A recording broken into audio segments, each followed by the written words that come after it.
Jesus on his journey to the cross, and I just always think of like the unoffendability of Jesus in response. Not that he doesn't feel it or experience, like, basically every time I read about them putting a bag over his head and hitting them and telling Jesus to prophesy about who hit him, like, I'm not going to cry right now, but like it makes me cry all the time when I when I think about that experience happening to Jesus, like the King and Lord of my life and like my dearest friend.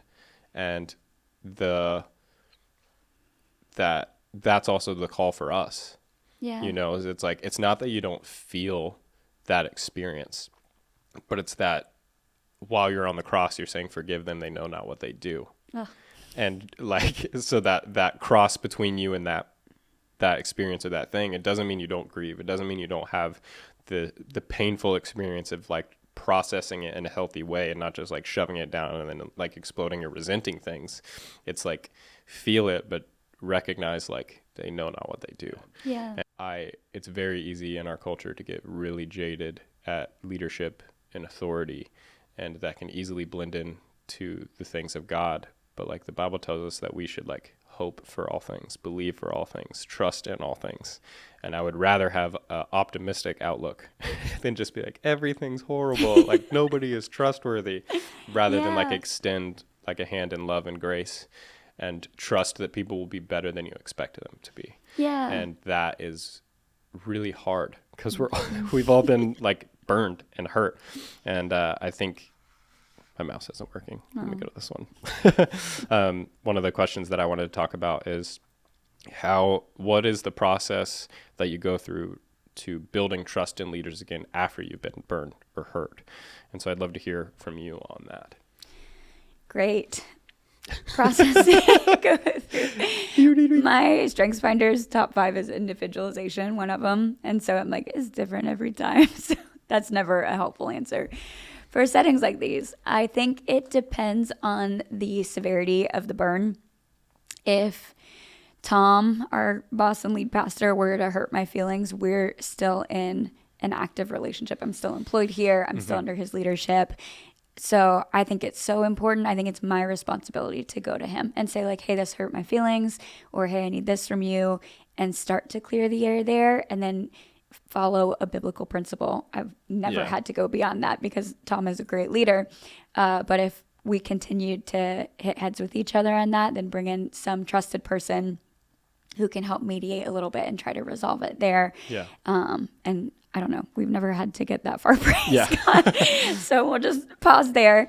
I think there are other people in my life who we aren't in the same spheres anymore. And I have some real big soapboxes on boundaries. So I'm like, if you're not my people, I'm not going to die on that hill with you. I'm going to I can't remember how exactly Paul phrases it, but live at peace with everyone. And so if I don't feel like our relationship and our context is going to warrant a conversation anymore, then I have to be responsible for forgiveness and like really intentional to uproot bitterness, because I know that is a stronghold that I will like camp out in if I'm not careful. And my close people know that too. And so they'll be like, wow, you're grouchy. And I'm like, okay, fine. And so just working toward forgiveness in my heart. And my counselor helped me recognize that forgiveness is the choice that we make. It's the feeling that follows. And then it's also the choice that we continue to make as the impact of a one-time event continues to stretch throughout our lives.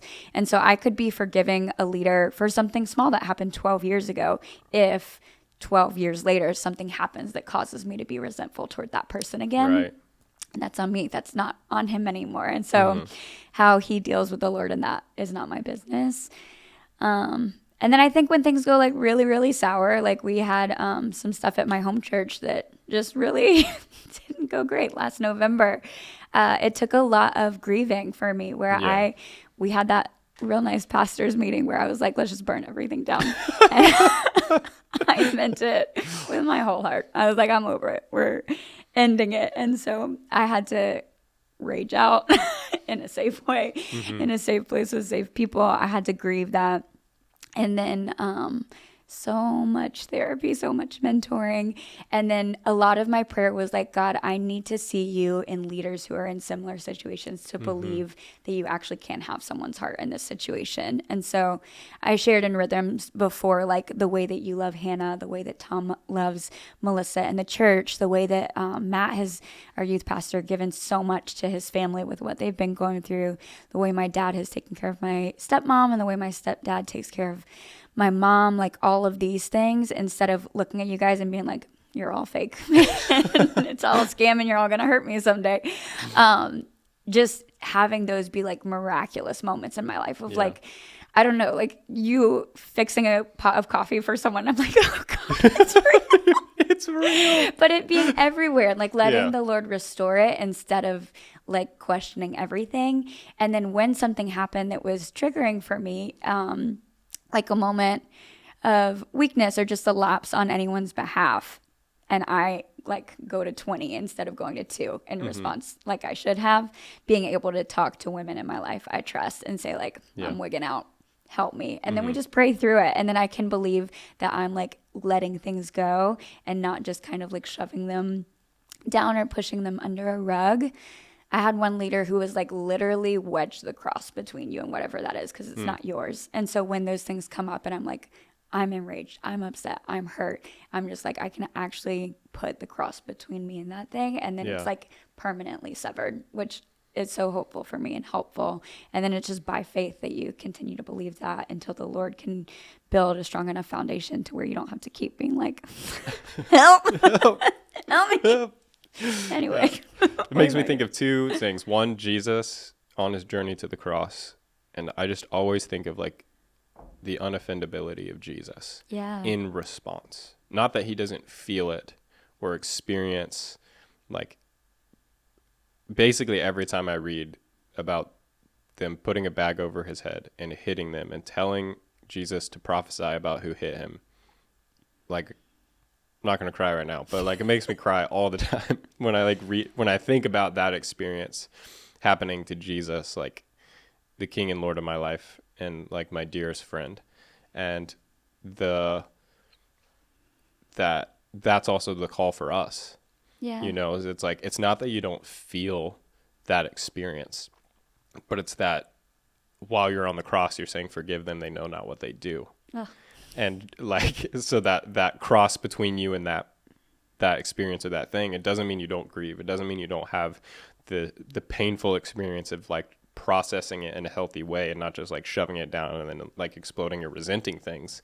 It's like, feel it, but recognize like they know not what they do. Yeah. And just trusting Jesus in the process. And the other thing it made me think of is David and his relationship with Saul.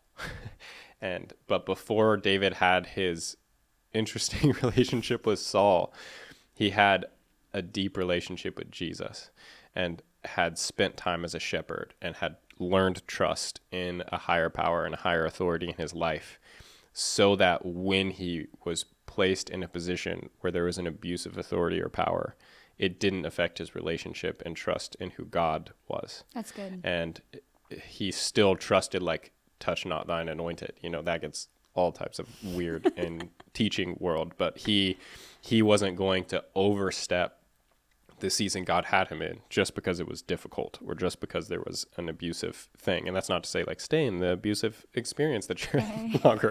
That's more to say like David trusted the Lord more than he trusted like who Saul was and how Saul was going to treat him. And God had said things to him that he could trust more than the fear that came from Saul coming after him. And that how he treated Saul when he had the ability to take his life reflected who he believed and trusted and had a relationship with God to be.